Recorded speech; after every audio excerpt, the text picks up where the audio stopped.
My husband missed our son's birth because he was in a hotel bed with another woman. And 2 nights later, while he slept off that affair on a credit card I didn't know about, I locked our apartment, buckled our newborn into his car seat, and walked out of the life he thought he'd buried me in. This isn't just a story about cheating. It's about a woman who gave birth alone, paid for her husband's double life with her own savings, and then turned every receipt, every hidden invoice, into the rope he used to hang his perfect image. Tonight, you'll hear Claire's confession, how a locked apartment door, a Louis Vuitton diaper bag that didn't smell like her, and a single hotel receipt exposed a man who thought he could live 2 lives and lose neither. This is the Confession Stories, and this is how Claire Cole disappeared before he even realized she was gone.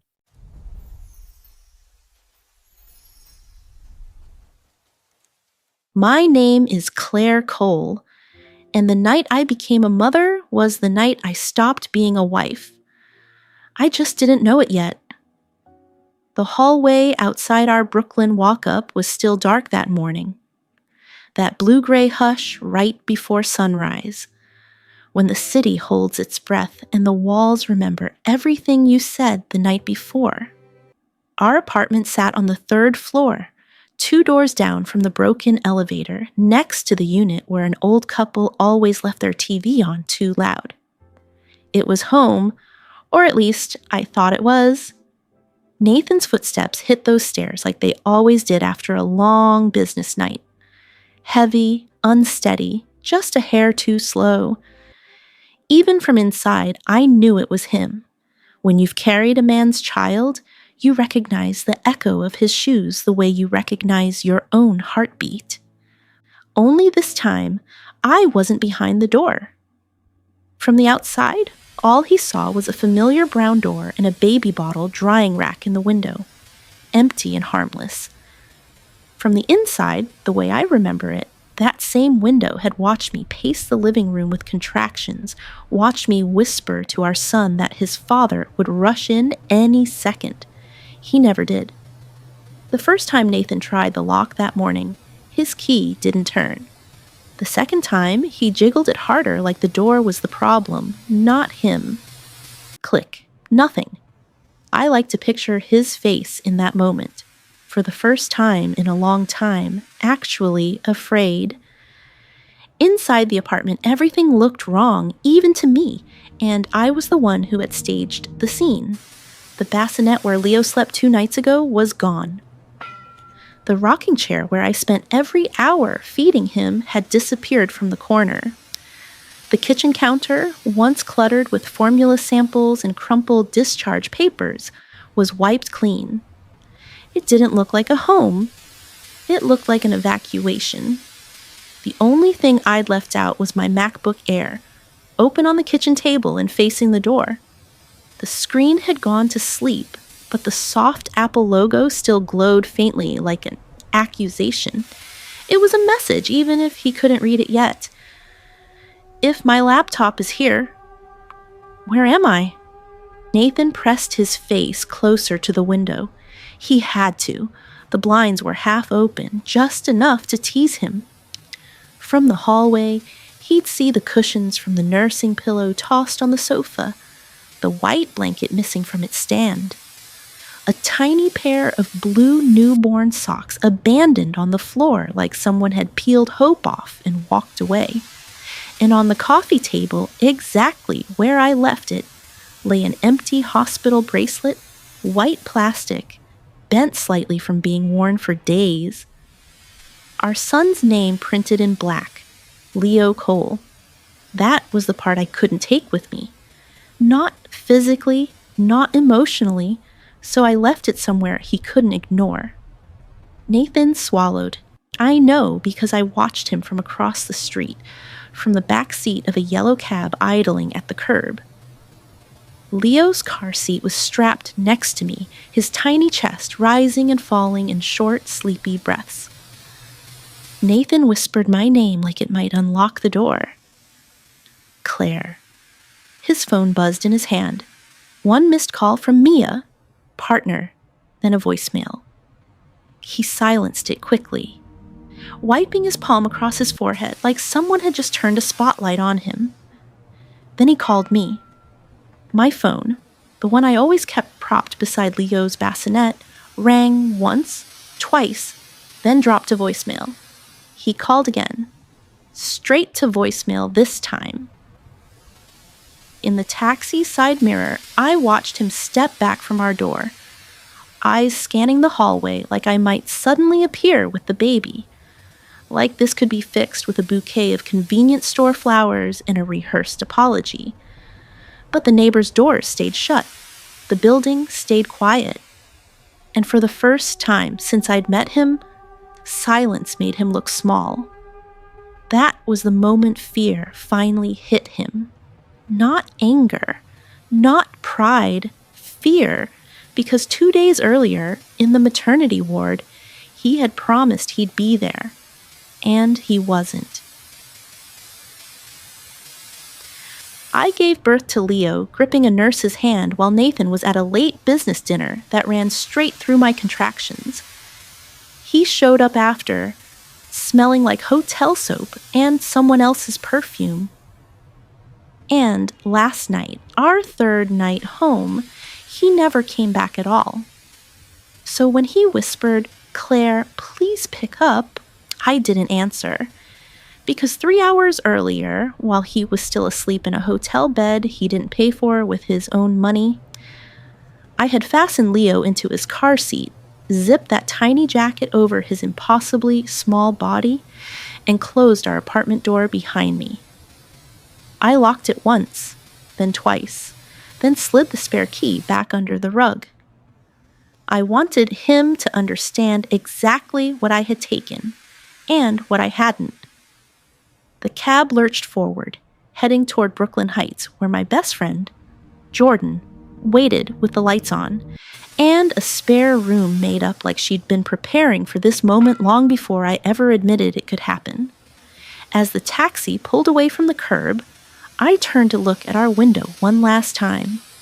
The baby bottle rack sat empty in the dawn light like an accusation. Leo slept on my chest, his warm breath brushing my skin in tiny, perfect puffs. He didn't know his father had missed his entrance into the world. He didn't know I'd spent the night packing what little a newborn truly needs to survive. Diapers, onesies, a single stuffed giraffe, a folder with our documents. And a truth I couldn't unsee. That Louis Vuitton diaper bag Nathan brought home yesterday, supposedly from the office, didn't smell like me. It smelled like a floral perfume I'd never worn. Inside one of the pockets, tucked beneath newborn onesies and a Tiffany blue ribbon, was a folded hotel receipt. Midtown Lux Suites, room 804. 2 guests. Check-in time stamped for the same night I was alone on the rocking chair, watching the clock. That was when the world I tried to build with Nathan cracked straight down the middle. Before Leo, I used to tell myself Nathan was just ambitious. He worked late, he traveled, he missed dinners and anniversaries, but always came home with something shiny in a little box, as if gifts could patch over absence. There were signs, of course. There always are. Like the night I found a receipt for a rooftop bar we'd never been to. 2 cocktails, 1 appetizer, time-stamped exactly when he'd texted me, back-to-back meetings. "I'll call you from the cab." Or the time I woke up at 2 a.m, pregnant and nauseous, and he wasn't in bed. I found him in the living room, phone lit up, screen tilted away from me. "Client emails?" he'd said. I'd believed him. I used to be proud of his career, proud to be the supportive wife, proud to carry the unseen weight of our life so he could glow in public. At company events, I'd stand beside him in dresses I couldn't quite afford, smiling politely while people praised his work ethic. "You're so lucky," a colleague's wife once told me. Some men never make it this far. Back then, I nodded, one hand resting over the tiny flutter inside my stomach that would become Leo. I'd thought, so lucky. Lucky was what I called it. Lonely was what it actually was. The night we conceived Leo, Nathan had been half drunk from a client dinner. He'd whispered promises against my shoulder about bigger apartments, private schools, vacations we couldn't yet afford. He talked about the future like it was a prize he could buy for us if I just held on a little longer. If I was patient. If I understood. I did understand. I just understood too late. Sitting in that taxi, watching our apartment shrink in the rearview mirror, I realized something that hurt worse than labor. I had spent years building a home with a man who treated it like a hotel. And now, with Leo's breath warm against my collarbone and my body still stitched back together with dissolvable thread, I was the one checking out. By the time the taxi stopped in front of Jordan's brownstone, the sky over Brooklyn Heights had turned the color of silver dust. The kind of morning that feels like it can't decide if it belongs to the night or the day. I stepped out, legs shaky, Leo's car seat hooked in the bend of my elbow. Every step up those stairs felt like walking underwater, heavy, slow, unreal. My stitches pulled at every movement, reminding me my body was still healing from a war it had just fought. Jordan opened the door before I could knock. Her hair was messy, sweatshirt inside out, slippers mismatched. She didn't care. She didn't even look at herself. She looked at me, at my face, at the way my shoulders hunched around Leo like a shield. "Oh my God," she breathed, one arm wrapping around me, the other sliding under the car seat as she guided us inside. "Sit. I've got you. Sit, Claire." I sank onto her couch, cushions soft in a way nothing in my life felt soft anymore. My hospital wristband still circled my arm, the plastic digging into raw skin. My t-shirt smelled like the maternity ward, hand sanitizer, baby lotion, that warm, metallic scent of blood and new life. But something else clung to me too.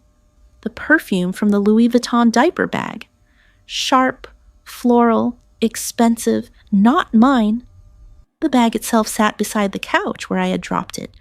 Beige leather, gold zipper, price tag still tucked discreetly inside. Nathan had placed it next to my hospital bed 2 days earlier, smiling that corporate smile. "From the team," he'd said. "They wanted to spoil you." I hadn't questioned it. I was exhausted. My body felt like it had been split open. Leo wouldn't sleep unless he was pressed directly onto my chest. I told myself I was lucky just to have him there at all. Jordan pressed a glass of water into my hands, her voice low. "Tell me everything." I didn't cry. Not yet. Instead, I reached into the diaper bag with fingers that didn't feel entirely like my own. Beneath the newborn onesies and sample formula cans, my hand brushed paper. I pulled out the hotel receipt I'd silently found at 3 a.m. while Leo slept across my lap. Midtown Lux Suites, room 804, 2 guests, check-in 10:47 p.m. Same night I was counting my breaths and telling myself he'd be back any minute now. I placed the receipt on Jordan's coffee table, her eyes sharpened like a lawyer slipping into cross-examination mode. "Claire," she said softly, "this isn't a misunderstanding. This is proof." The word tasted metallic in my mouth. Proof. Proof that I wasn't paranoid. Proof that the perfume wasn't my imagination.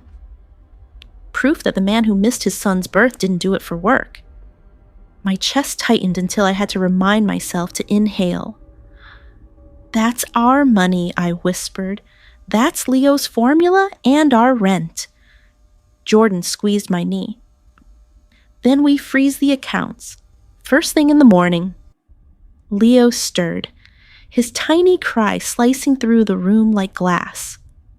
I lifted him up against my shoulder, swaying gently, his cheek pressed to my collarbone, warm and oblivious, unaware his world had already cracked before he'd even learned how to smile. That was when the first tear fell, not because Nathan cheated, but because my son deserved something better than a life built on lies. Jordan grabbed her phone, her expression shifting from friend to attorney in a heartbeat. "I'm calling Anna from family law," she said, fingers already flying across the screen. "We're going to do this the right way. Legal, clean, documented. You are not going back into that apartment unprotected." The words legal and documented sounded cold, but underneath they gave me something I hadn't felt in months. Ground beneath my feet.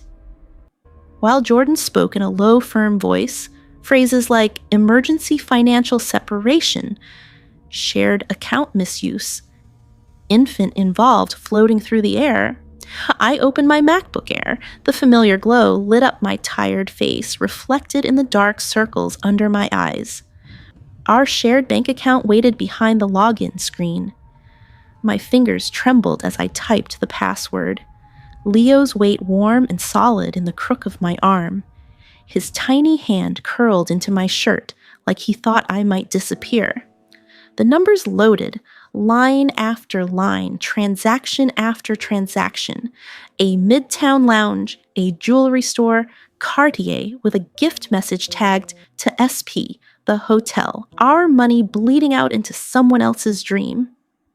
My throat closed. "He spent our life on her," I whispered. On the couch, Jordan ended her call. "Good news," she said. "Anna's in. We'll start paperwork today. But first, you're going to rest. You just gave birth, Claire. You're allowed to collapse." "I can't," I said. "Not yet." I stared at Leo, at the softness of his mouth. The way his little chest rose and fell like he was practicing staying alive. I have to make sure he never thinks this is what love looks like. And somewhere across the river, in front of a locked apartment door, my husband kept calling the wife he'd already lost. Jordan's living room was still dim when Leo finally drifted back to sleep. His tiny fists unclenched, his breath going soft and rhythmic against my collarbone.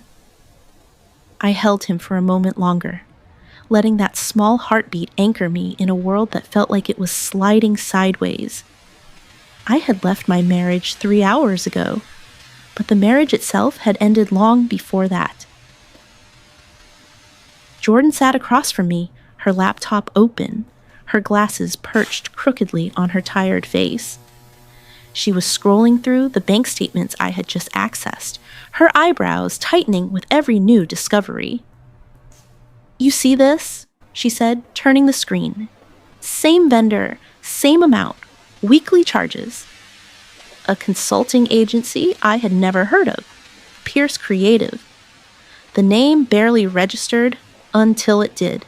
S.P. Sloan Pierce. The initials on the Cartier charm Nathan claimed was a team gift. I swallowed. He wasn't hiding an affair. Jordan looked up. He was funding one. Jordan's voice sharpened. "Claire, this isn't just cheating. This is misuse of shared marital assets. Corporate fraud if he's doing it through his job." I leaned back against the couch, feeling my stitches pull. My body ached from delivery, but this ache, this one was deeper. Like discovering an old wound had never healed, just scabbed over enough for someone to peel it open again. Jordan typed rapidly.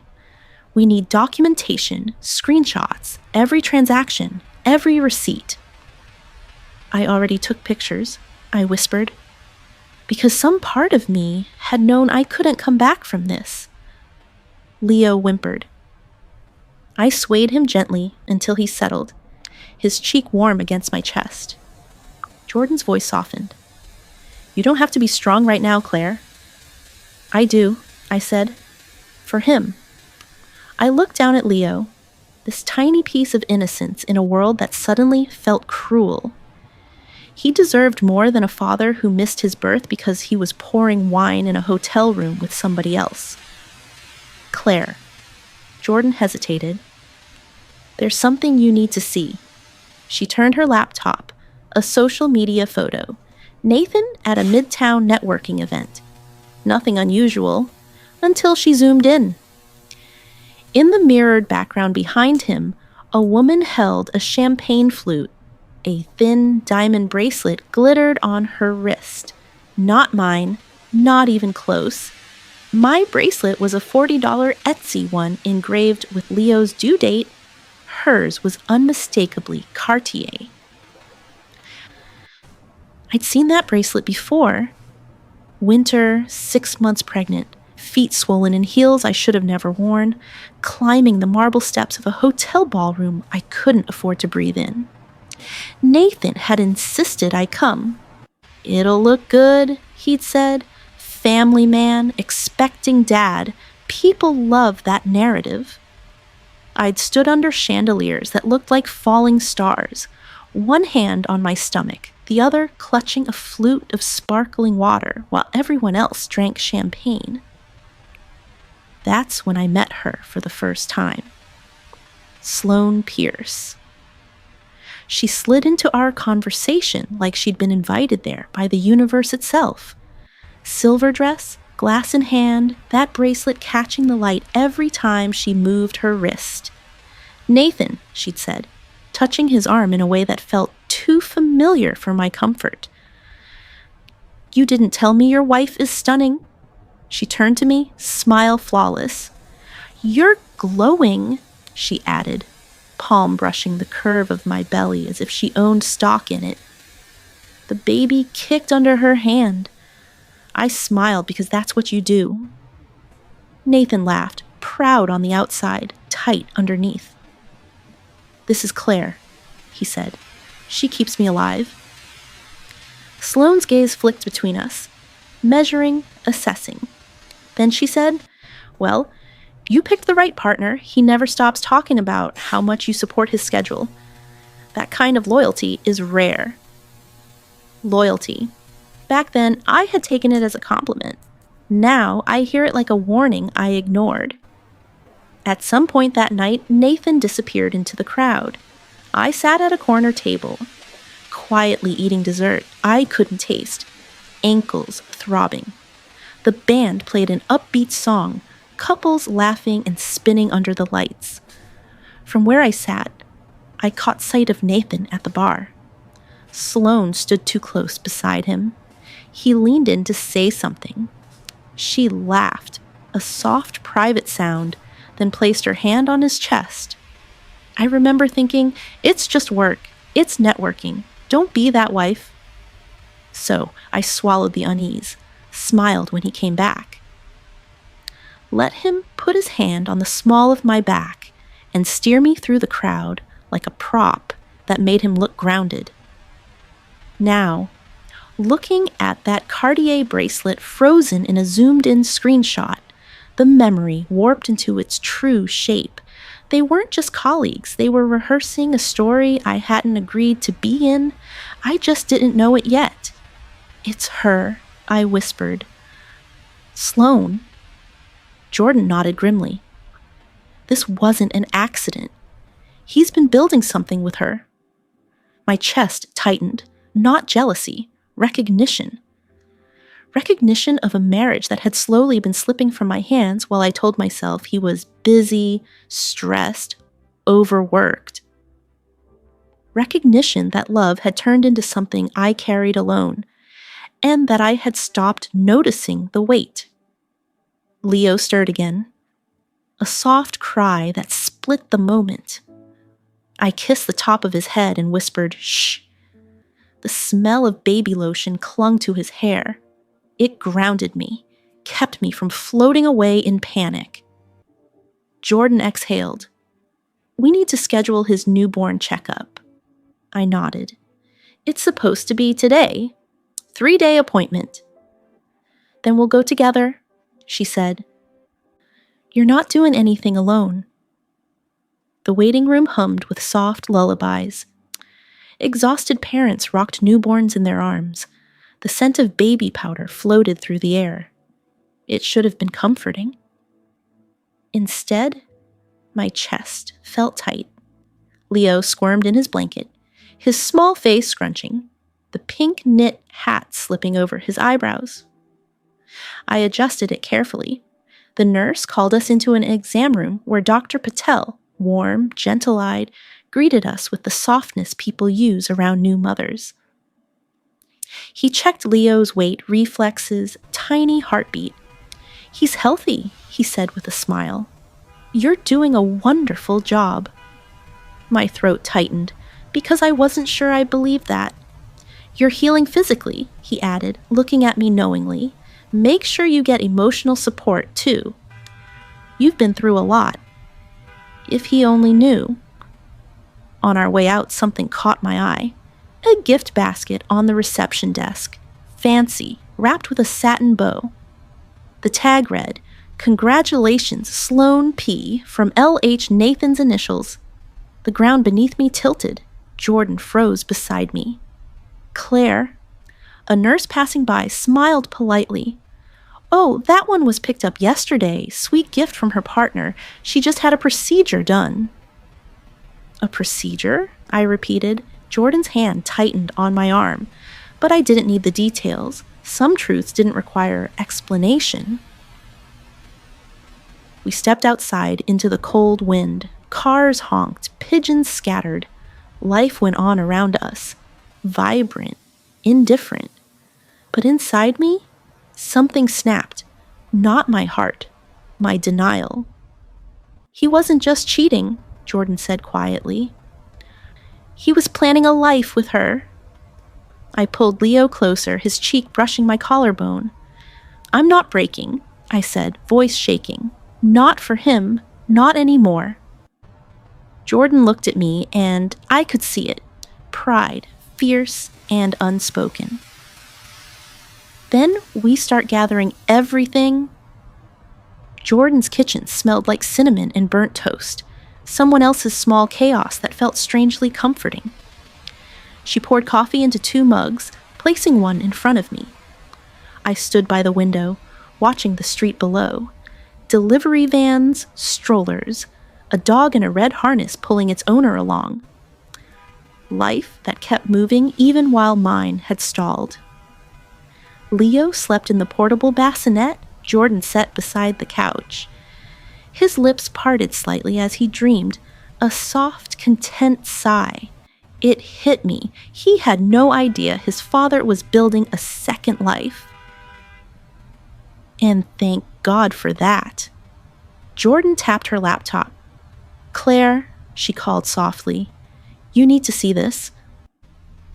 Rows of screenshots filled the screen. Charges repeated over months, small amounts hidden like breadcrumbs. Invoices from Pierce Creative, emails about adjusting budgets, receipts for flowers, dinners, hotel bills, a draft email titled "Invoice Adjustment for SP." This wasn't just a man straying. This was a man relocating his loyalty. Jordan inhaled deeply. "I think we need Morales." Detective Morales, a financial crimes investigator Jordan knew from past cases. My pulse fluttered. "Is that really necessary?" She held my gaze. "Claire, this is bigger than marriage. This is criminal." I nodded. Jordan dialed him immediately. He agreed to come within the hour. My hands shook, not from fear of Nathan, but from the magnitude of the truth unfolding. On the ride back from Morales' office, Jordan drove in silence for a while. The wipers scraped across the windshield, clearing slush and city grime, but not the fog in my chest. Leo slept in his car seat, head tilted to the side, lips parted. He looked so peaceful it hurt. "Say it," Jordan finally murmured. "Say what?" "That this isn't your fault," she replied, out loud. I stared at the blurred buildings outside, brick, graffiti, fire escapes, lives piled on top of each other. I married him, I said. I believed him. I defended him to my friends. My mom warned me once. The memory rose, uninvited. My mother's voice on the phone. A year into the marriage. Does he always cancel plans last minute? He's busy, Mom. That's how jobs in the city are. Busy is one thing, she'd said. Invisible is another. Just make sure you know the difference. Back then, I'd rolled my eyes and changed the subject. I didn't want to know the difference. Knowing meant doing something about it. Now, with my son in the back seat and court dates looming over my future, it struck me just how much of myself I had sanded down to fit into Nathan's version of a good wife. I used to love planning my own events, curating details, building something from nothing. Somewhere between his late nights and my positive pregnancy test, my work had quietly slipped into the background. Just for a while, Nathan had said, until things calmed down at the office. They never did. His career always needed more time, more travel, more of me staying home and holding everything together. Jordan's voice pulled me back. He picked you because you were steady, she said. He counted on you to be predictable so he could be reckless. That sentence landed like a stone in my stomach. Because it was true. Nathan married the woman who'd always show up, so he could practice disappearing. And now that I'd stopped showing up, he was the one unraveling. By the time we turned onto Sloane Street later that day, my hands weren't shaking anymore. They were steady. I wasn't just a wife confronting the other woman. I was a witness walking into a crime scene. And both of them, Nathan and Sloane, had left their fingerprints everywhere. When the knock came, Jordan opened the door. Detective Morales stepped inside, tall, broad-shouldered, calm eyes. The kind of calm that made you feel like he had already seen your worst and wasn't going to flinch. "Mrs. Cole," he greeted quietly, "I understand you found evidence of unauthorized spending." I nodded and handed him the envelope, printouts, screenshots, receipts. Jordan added the USB with the bank downloads. He examined everything silently, professionally, without pity.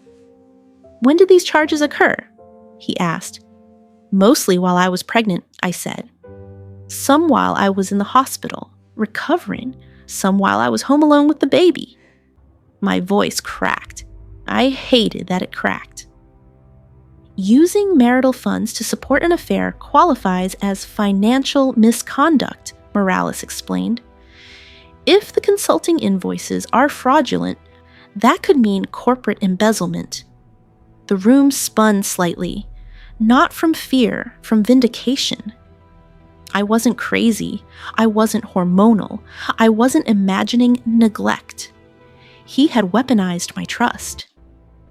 Then Morales asked the question that sliced through me. "Do you feel unsafe with him?" I thought of his quiet insults disguised as jokes, his sudden temper when questioned, the nights he disappeared without explanation. How small and exhausted motherhood had made me. Finally, I nodded.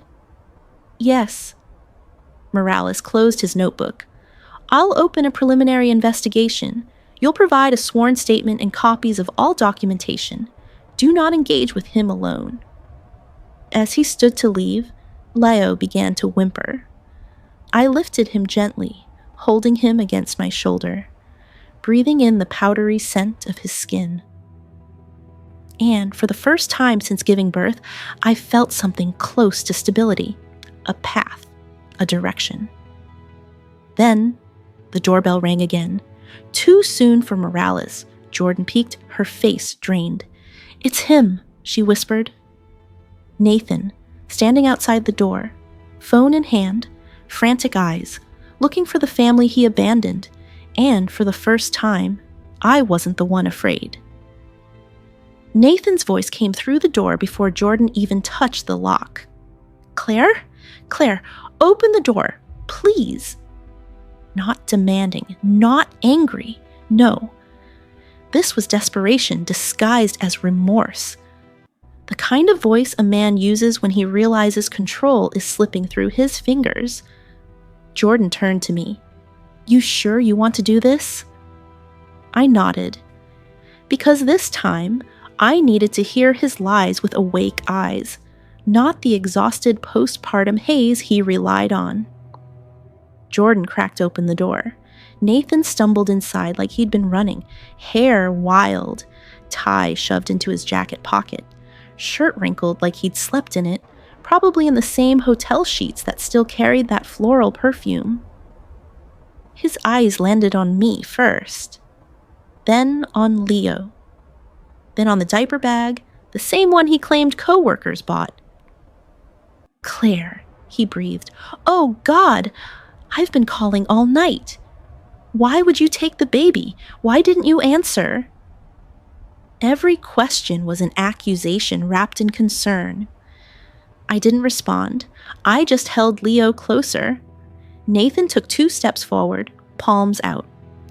"Look, if this is about last night, I was working. You know how my job is. I fell asleep at the office. I didn't check my phone. I should have.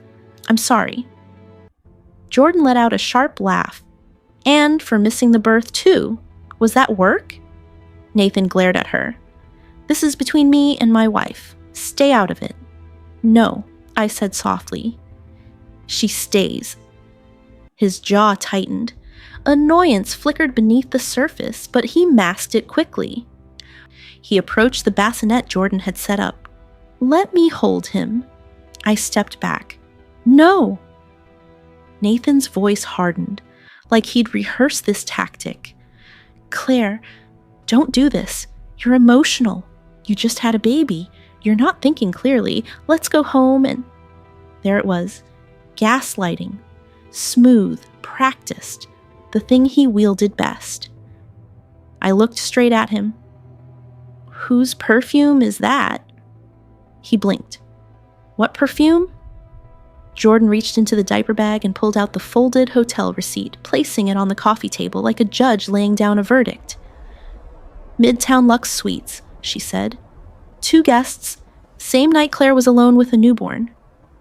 Nathan froze, then forced a laugh, thin, shaky. "That's for a client. Her flight got delayed, so I helped her get a room. That's all." "Oh?"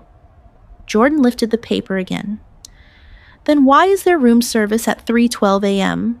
2 entrees, a bottle of Pinot Grigio." His face shifted, confidence cracking. Nathan reached for the receipt, but Jordan snatched her hand back. "Don't touch it." He turned toward me again. "Claire, please. You know me. I would never hurt you. I love you.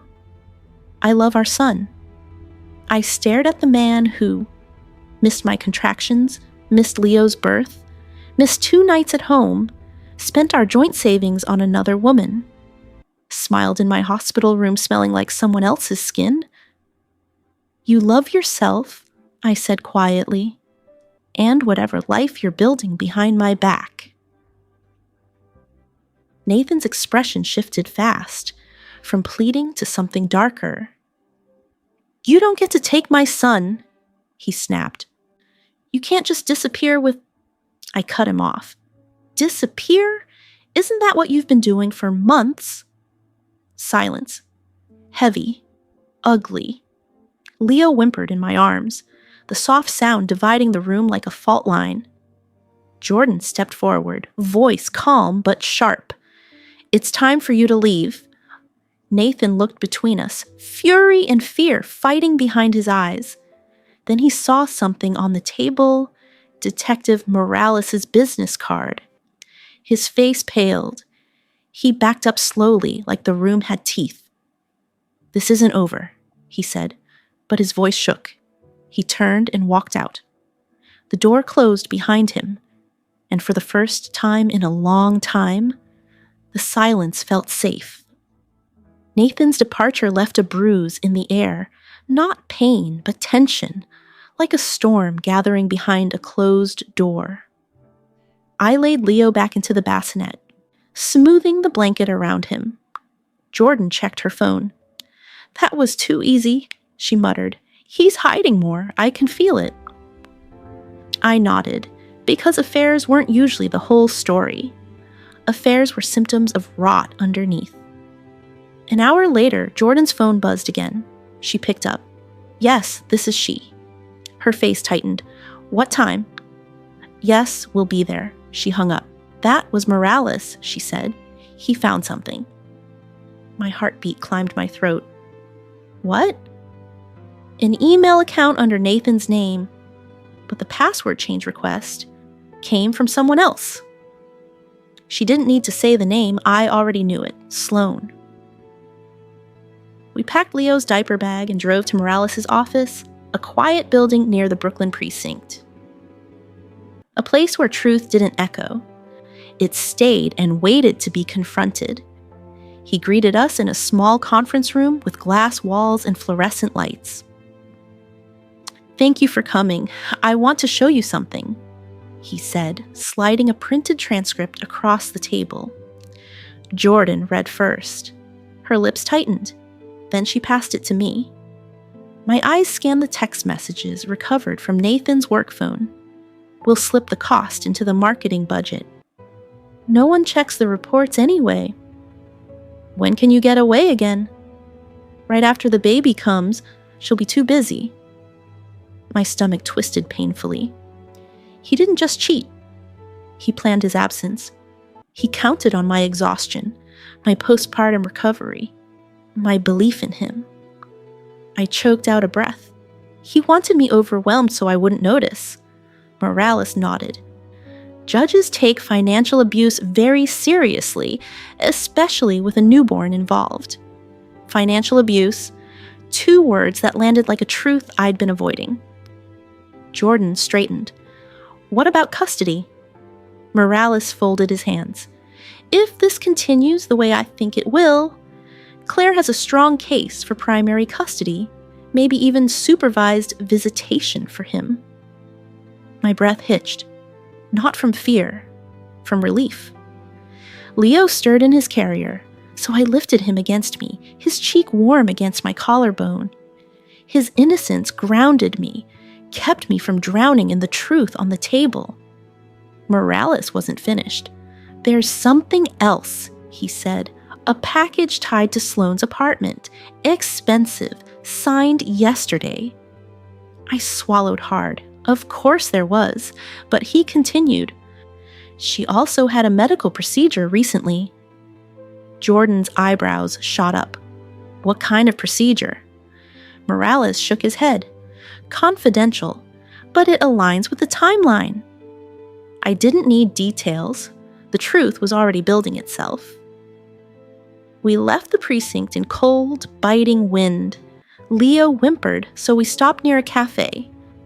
I fed him in the back seat, watching his little mouth move, his fist gripping my shirt like he trusted me with the whole world. He did, and he should have never had to share his trust with a man who didn't deserve it. Jordan leaned over. "Avery," she caught herself. "Claire, when we confront her, I'll handle it." I shook my head. No, she needs to hear it from me. Because she needed to see the woman she assumed was weak, the woman she thought would stay silent. Snow fell softly over Brooklyn when we reached Sloane's apartment, a sleek glass building with a lobby that smelled like expensive candles. The doorman notified her, and 1 minute later she emerged, flawless hair, cinched coat, Cartier bracelet glinting on her wrist. Her eyes widened when she saw me holding Leo. Her confidence flickered. "Claire," she said, too sweet, "let's not make this dramatic." I stepped closer. "You smelled like my son's blanket," I whispered, "and my husband's jacket." Her smile faltered. Jordan set the hotel receipt on the marble counter. One night, same night Claire was alone with a newborn. Sloane paled. He said you were separated. My laugh was soft, humorless. He lies easily, doesn't he? Her hands trembled. The mask cracked. Not guilt, fear. The investigation is real, Jordan added. Financial crimes, fraud, misuse of corporate funds. Sloane's face went white. He said no one would look twice. He said it was clean. I looked her dead in the eyes. He said he'd be there when our son was born, too. There was no satisfaction in watching her unravel, only truth. And truth didn't need to be loud. Jordan placed an envelope on the counter. These are copies of everything. If you want to save yourself, cooperate. Sloane hesitated, then whispered, he keeps backup receipts in a storage unit in Red Hook. I never saw inside, but he has keys. A new piece of the puzzle shifted into place, and the woman who shared my husband's bed became the woman who could help end his lies. We left the lobby in falling snow, the world turning quiet around us. Leo slept against my chest, tiny breaths warm in the cold air. I whispered into his hat, we're almost free. The next morning, Brooklyn felt colder than it had all winter, a sharp metallic cold that scraped against my skin as if the city itself wanted to keep me awake. I wrapped Leo in a thicker blanket, fastening him gently into his car seat. He blinked at me with sleepy eyes, unaware that today might determine the rest of his childhood. Jordan drove. I sat in the back beside Leo, my hand resting lightly on his tiny back. Every breath he took steadied the chaos inside me. Detective Morales had already gone ahead. He'd secured a warrant for the Red Hook storage unit, the one Sloane told us about. We arrived at a quiet industrial stretch near the pier. Gray metal doors lined the lot like silent spectators. Ordinary, unimpressive, and yet, somewhere behind one of those roll-up doors lay the truth Nathan never thought I'd find. Morales met us at the entrance. Stay outside the boundary, he instructed, but you can wait nearby. Jordan nodded. I held Leo closer. My heartbeat thudded against his small body. Minutes stretched, too slow for my anxiety, too fast for my healing. Finally, Morales returned, holding a sealed evidence bag, thick with papers, receipts, ledgers, printouts, invoices tied to Pierce Creative, false consulting fees, kickbacks, jewelry purchases, hotel records, all neatly filed in Nathan's handwriting. My breath caught. This is enough for a full audit, Morales said quietly, and enough to confirm a pattern of financial misconduct. My knees nearly buckled, not because I wanted him punished, but because this bag proved something I had spent years doubting. My instincts were right. My loneliness was real. My suffering had a source. Will this help my custody case? I whispered. Morales met my eyes. More than help. It paints a clear picture of instability, deception, and financial abuse, especially with a newborn involved. I exhaled, a shaky, painful release. Leo stirred, sensing the shift.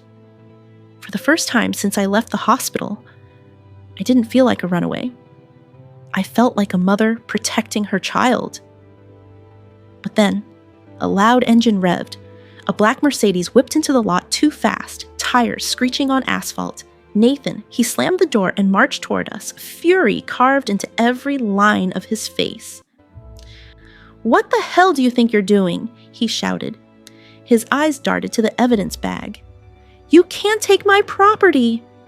Morales stepped forward calmly. "Sir, you need to step back." Nathan ignored him. He came straight toward me, eyes wild, breath heavy. "You had no right," he snarled. "You took my son, you went through my accounts, you're ruining my life." I stood still. Leo slept peacefully against my chest.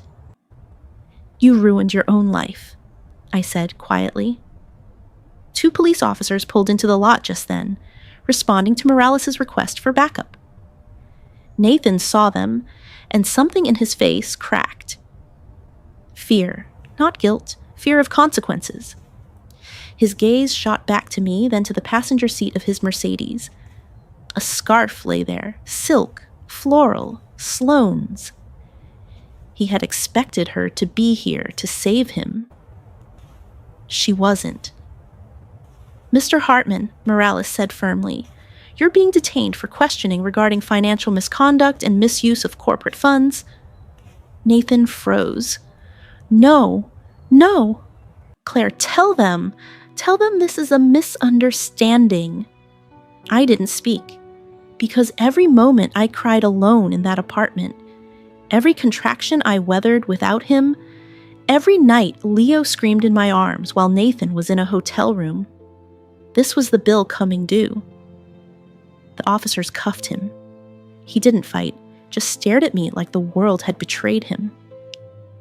Jordan put a hand on my arm. "It's happening, Claire. The truth is happening." I looked down at Leo. His tiny fingers curled around my sweater. For the first time in months, I breathed without pain. Winter lingered stubbornly. Gray slush lined the sidewalks outside the Brooklyn family court. Jordan held the door as I carried Leo inside, now almost a month old, wearing a knitted hat that made him look impossibly small. The courtroom felt colder than the streets outside.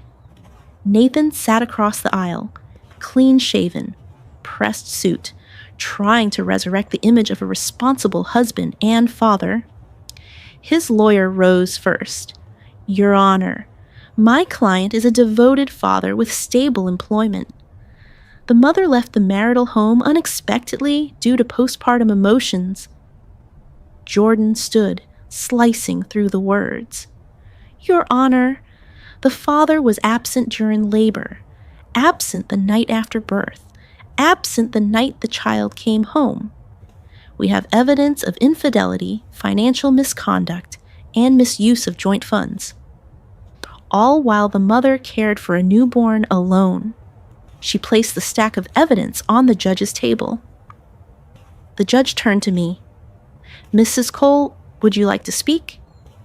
My knees trembled, but my voice didn't. I lifted Leo gently, holding him to my chest. His warmth steadied me. "Yes, Your Honor."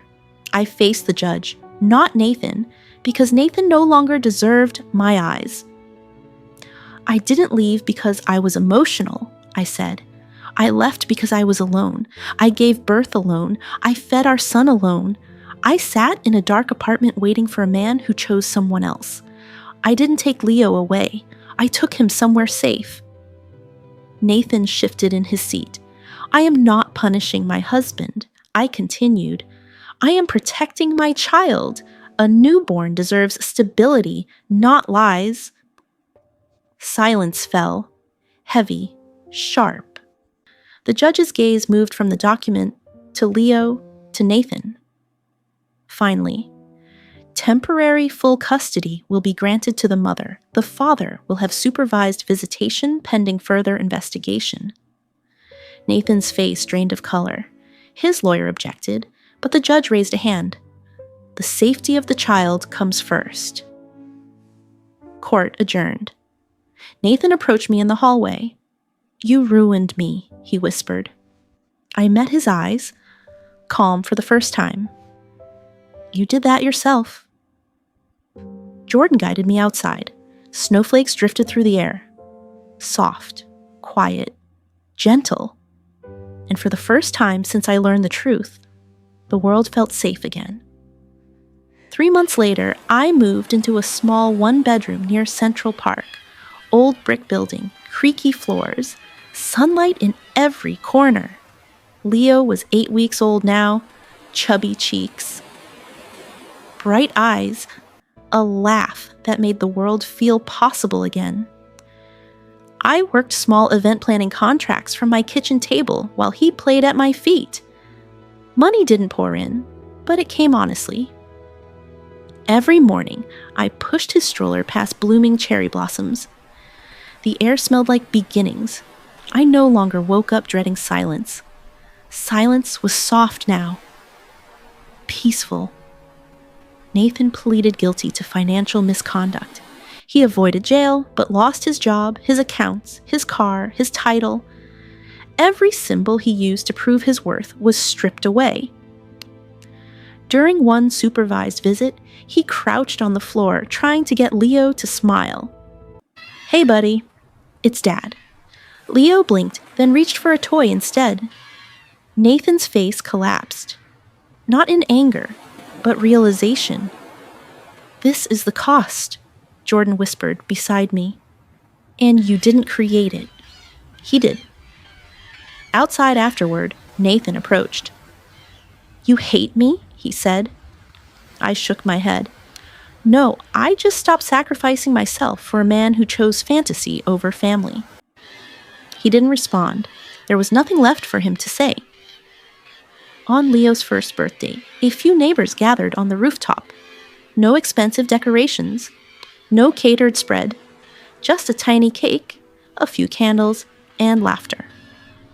Leo took his first wobbly steps into my arms. The world held its breath. I caught him.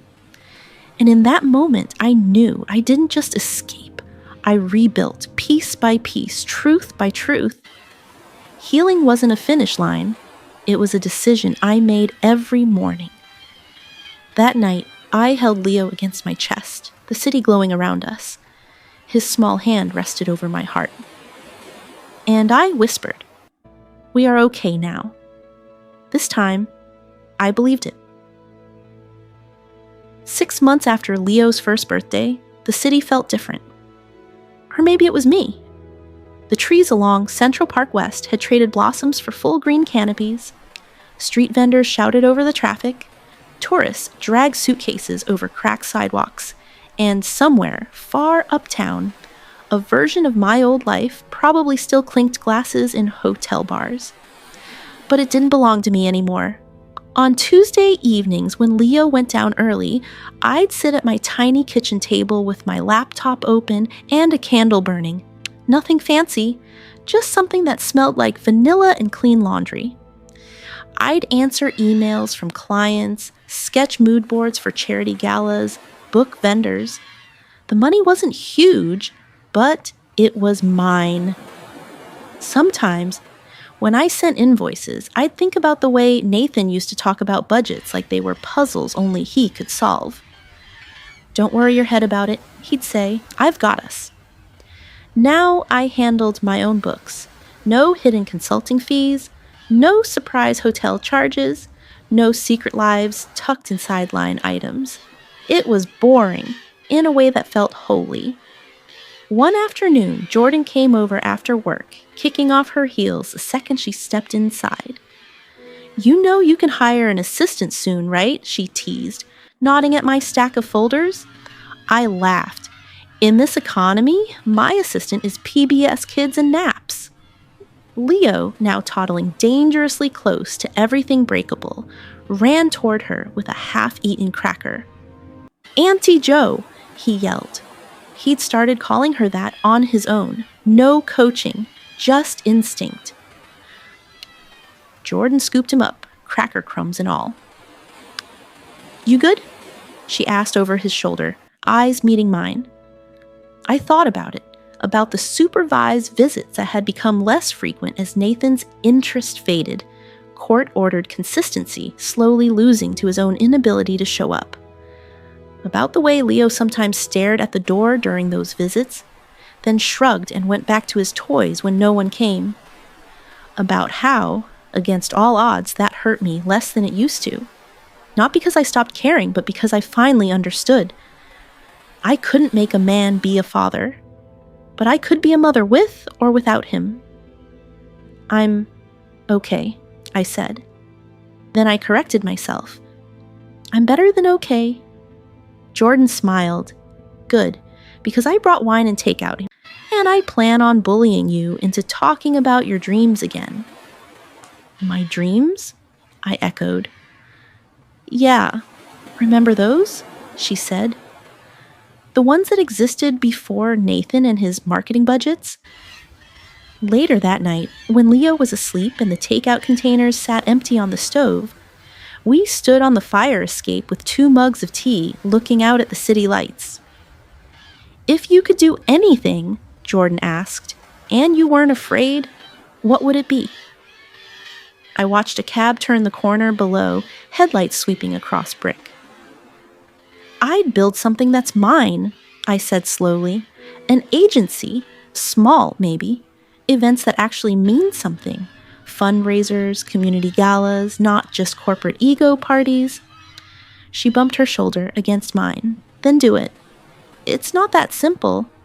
"It won't ever be simple," she replied. "But you already did the hardest part. You left." Her words settled over me like a second blanket. Warm, heavy in a comforting way.